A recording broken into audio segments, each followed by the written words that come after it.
7월 3일 수요일 하나님께서 오늘 우리에게 주시는 말씀은 열왕기하 6장 24절부터 7장 2절까지의 말씀입니다. 봉독하겠습니다. 이후에 아람 왕 베나닷이 그의 온 군대를 모아 올라와서 사마리아를 에워싸니 아람 사람이 사마리아를 에워싸므로 성중이 크게 줄여서 나귀머리 하나에 은 80세겔이요 비둘기똥 4분의 1갑에 은 5세겔이라 하니 이스라엘 왕이 성 위로 지나갈 때에 한 여인이 외쳐 이르되 나의 주 왕이여 도우소서. 왕이 이르되 여호와께서 너를 돕지 아니하시면 내가 무엇으로 너를 도우랴. 타작마당으로 말미암아 하겠느냐 포도주 틀로 말미암아 하겠느냐 하니라. 또 이르되 무슨 일이냐 하니 여인이 대답하되 이 여인이 내게 이르기를 내 아들을 내놓아라. 우리가 오늘 먹고 내일은 내 아들을 먹자 하매 우리가 드디어 내 아들을 삶아 먹었더니 이튿날에 내가 그 여인에게 이르되 내 아들을 내놓아라. 우리가 먹으리라 하나 그가 그의 아들을 숨겼나이다 하는지라. 왕이 그 여인의 말을 듣고 자기 옷을 찢으니라. 그가 성 위로 지나갈 때에 백성이 본즉 그의 속살에 굵은 배를 입었더라. 왕이 이르되 사밧의 아들 엘리사의 머리가 오늘 그 몸에 붙어 있으면 하나님이 내게 벌 위에 벌을 내리실지로다 하니라. 그때에 엘리사가 그의 집에 앉아 있고 장로들이 그와 함께 앉아 있는데 왕이 자기 처소에서 사람을 보냈더니 그 사자가 이르기 전에 엘리사가 장로들에게 이르되 너희는 이 살인한 자의 아들이 내 머리를 베려고 사람을 보내는 것을 보느냐. 너희는 보다가 사자가 오거든 문을 닫고 문 안에 들이지 말라. 그의 주인의 발소리가 그 뒤에서 나지 아니하느냐 하고 무리와 말을 할 때에 그 사자가 그에게 이르니라. 왕이 이르되 이 재앙이 여호와께로부터 나왔으니 어찌 더 여호와를 기다리리요. 엘리사가 이르되 여호와의 말을 들을지어다. 여호와께서 이르시되 내일 이맘때에 사마리아 성문에서 고운 밀가루 한 스아를 한 세겔로 매매하고 보리 2스아를 한 세겔로 매매하리라 하셨느니라. 그때에 왕이 그의 손에 의지하는 자 곧 한 장관이 하나님의 사람에게 대답하여 이르되 여호와께서 하늘에 창을 내신들 어찌 이런 일이 있으리요 하더라. 엘리사가 이르되 내가 내 눈으로 보리라. 그러나 그것을 먹지는 못하리라 하니라. 아멘. 자, 오늘 본문은 이스라엘 백성들에게 이루 말할 수 없는 참담한 일을 겪게 되는 내용이 나옵니다. 우리 6장의 앞선 본문에서는 이스라엘을 침략하는 아람 군대가 엘리사에게 그 모든 침략하는 그 통로가 막히게 되자 엘리사를 죽이려고 도단 성을 에워싼 그 아람 군대를 사마리아 성으로 유인하여서 오히려 그들을 대접하고 돌려보내는 것으로 북이스라엘에게는 평화가 임하게 되었다는 것을 살펴보았습니다. 이렇게 엘리사를 통해서 이스라엘이 평화롭게 지내게 되었지만 어느 정도 시간이 지나자 오늘 본문의 내용이 이어지게 됩니다. 아람의 왕 베나닷은 다시 군대를 모아서 사마리아 성을 에워쌌습니다. 엘리사를 통해서 번번이 실패함으로 잠시 물러나 있던 베나닷은 엘리사가 선지생도 지도에 전념하느라 대외적으로 활동이 적은 틈을 타서 다시 침략한 것으로 여겨집니다. 아람 군대로 둘러싸여서 완벽하게 고립된 그 성 안의 사마리아 사람들의 모습은 정말 처참합니다. 밖에서의 복을 받지 못하자 순식간에 먹을 것이 다 떨어져서 그동안에 누렸던 평화가 완전히 깨진 상태입니다. 큰 혼란과 두려움으로 인한 정신적인 고통뿐만 아니라 굶주림의 육체적인 고통까지 겪고 있던 상황이었습니다. 먹을 것이 동이 나서 그나마 취급하려고 했던 본문에 나오는 나귀는 부정적인 동물로 간주되어서 원래는 식용으로 사용이 금지되어 있었던 그런 음식이었습니다. 더욱이 머리는 먹기가 굉장히 불편한 그런 나쁜 부위였습니다. 이러한 아주 질이 좋지 않은 이 식재료가 은 80세겔에 팔렸다는 것은 정말 말도 안 되는 높은 물가로 이스라엘 백성들이 고통받고 있다는 것을 알 수 있습니다. 1세겔은 당시 노동자가 4일치를 일했을 때 받는 품삯이라고 합니다. 단순 계산으로 평상시에는 쓸모없어 버렸던 그 나귀의 머리를 한 사람이 320일 정도의 일을 할 정도, 그러니까 1년 정도 그런 노동의 품삯으로 받을 수 있던 그 금액으로 그 거래가 되는, 나귀의 머리가 그 정도의 금액으로 거래되는 상태입니다. 이러한 처참한 상황 속에 한 여인이 성 위에서 적의 동태를 살피고 있는 왕을 보고 도와달라고 소리칩니다.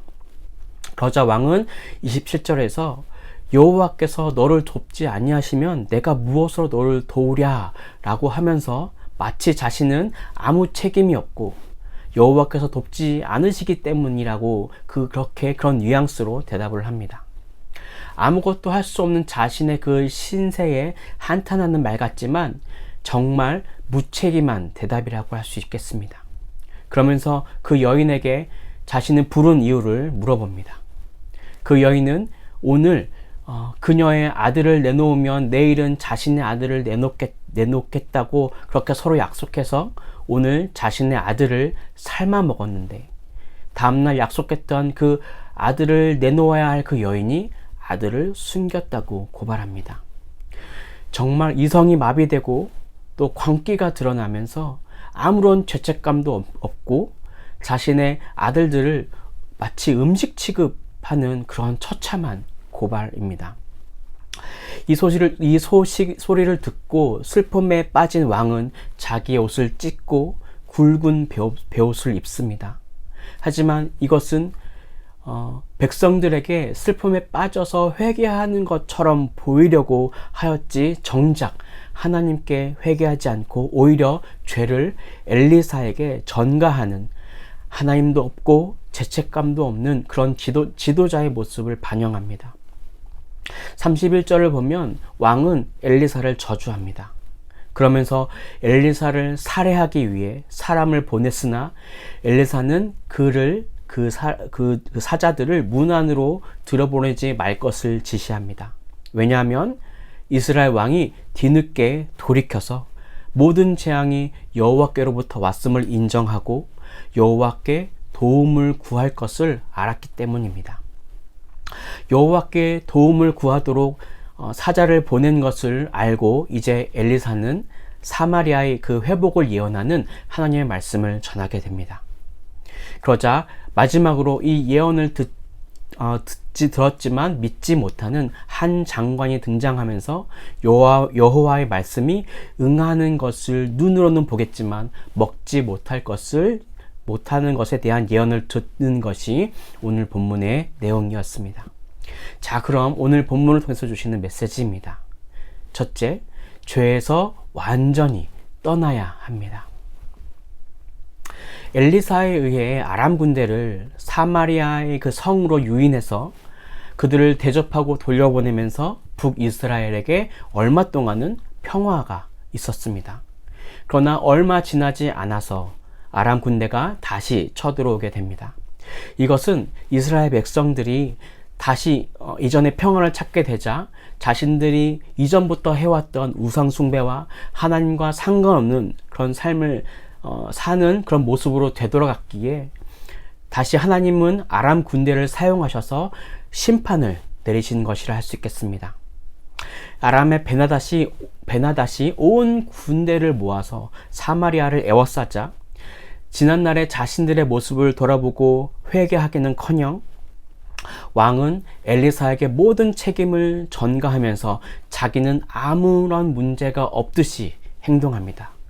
그러자 그 지도자의 그 백성이라고 할 수 있듯이 백성들 또한 회개할 생각이 전혀 없습니다. 서로 고발하기는커녕 아주 나쁜 모습을 보입니다. 서로 고발하기에 바쁜 모습이죠. 너무나 비참한 모습입니다. 자신들의 자녀들을 삶아 먹는 것에 대한 이 인륜을 저버리는 것에 대한 문제의식보다 내 아들만 희생하고 다른 여인의 아들을 숨긴 것에 대한 고발, 마치 자신만이 희생되어지고 자신만 손해본 것 같은 이것에 대한 고발인 것이죠. 여러분, 죄악의 끝이 이러한 모습이지 않겠습니까? 무엇이 잘못인지 파악하지도 못하게 됩니다. 처음에는 감당할 수 없는 그 물가 상승에 의한 고통임에 그때 이미 회개했어야 했는데, 죄로 물든 백성들은 아무리 극심한 굶주림이라고 하지만 자신의 귀한 자녀를 희생하는 것에 대한 아무런 죄책감이 없는 상태가 되었습니다. 자신들의 모습을 돌아보고 회개할 마음이 도저히 일어나지 않았습니다. 이렇게 점점 더 그들은 타락해져 가고 그것이 심각해져 갑니다. 이렇게 죄는 더 큰 죄악으로 인도하게 됩니다. 이것이 죄의 속성입니다. 오늘 이 아침 저를 포함해서 우리 모두는 죄를 끊어내야 합니다. 이것은 나의 의지로 할 수 없음은 우리가 성경을 읽고 또 여러 가지 경험을 통해서 우리는 알고 있습니다. 그래서 우리는 기도해야 합니다. 죄를 즉시 하나님께 고백하고 회개함으로 그리스도의 보혈의 피로 말미암아 죄 씻음 받기를 간구해야 합니다. 참된 그리스도인은 그런 죄를 묻어두지 않고 즉각 하나님께 회개하면서 더 깊은 죄악으로 빠지지 않도록 해야 함을 꼭 기억하시고 결단하시는 이 시간이 되기를 간절히 바랍니다. 자, 그럼 오늘 본문을 통해서 주시는 두 번째 메시지입니다. 둘째, 천국은 모두에게 주어지지 않습니다. 7장 1절에서 엘리사로부터 사마리아의 그 구원의 하나님의 말씀이 선포되었습니다. 아람 군대의 포위로 시작된 그 참담한 현실에서 또 어린 자녀들을 희생시켜야만 하는 그런 인간 같지 않은 그런 상황 속에서 구원의 선포였습니다. 얼마나 희소식입니까? 다시 회복할 수 있는 소망의 말씀이었습니다. 그렇지만 이것을 믿지 않는 사람이 등장합니다. 한 장관이 하나님의 능력을 보지 못하고 눈앞에 펼쳐진 그 참담한 현실만 바라보면서 엘리사의 이 예언의 말씀을 불신하고 비웃었습니다. 그 결과는 어떻습니까? 내 눈으로 보리라, 그러나 그것을 먹지는 못하리라 라는 엘리사의 저주를 받았습니다. 나중에 7장 17절에서는 이 엘리사의 예언이 성취되었을 때 이 장관은 식량을 구하기 위해서 몰려든 그 백성들에게 짓밟혀서 식량을 먹어보지도 못하고 죽음에 이르는 것을 볼 것입니다. 하나님은 우리의 인생에서 많은 약속을 주셨습니다. 그러나 그 약속은 모든 사람이 누리는 것은 아닙니다. 그 약속들은 믿는 자들에게만 누릴 수 있는 것입니다. 우리에게 주신 그 귀한 약속은 바로 천국을 우리에게 주실 것에 대한 구원의 약속입니다. 천국 구원의 약속을 믿는 자들에게 천국에 임할 축복을 누리게 하실 것입니다. 우리에게 마지막이 있음을 꼭 기억하시고 천국에 이르기를 소망하시는 우리 모두가 되기를 바랍니다. 천국은 마치 밭에 감추인 보화 같다고 하셨습니다.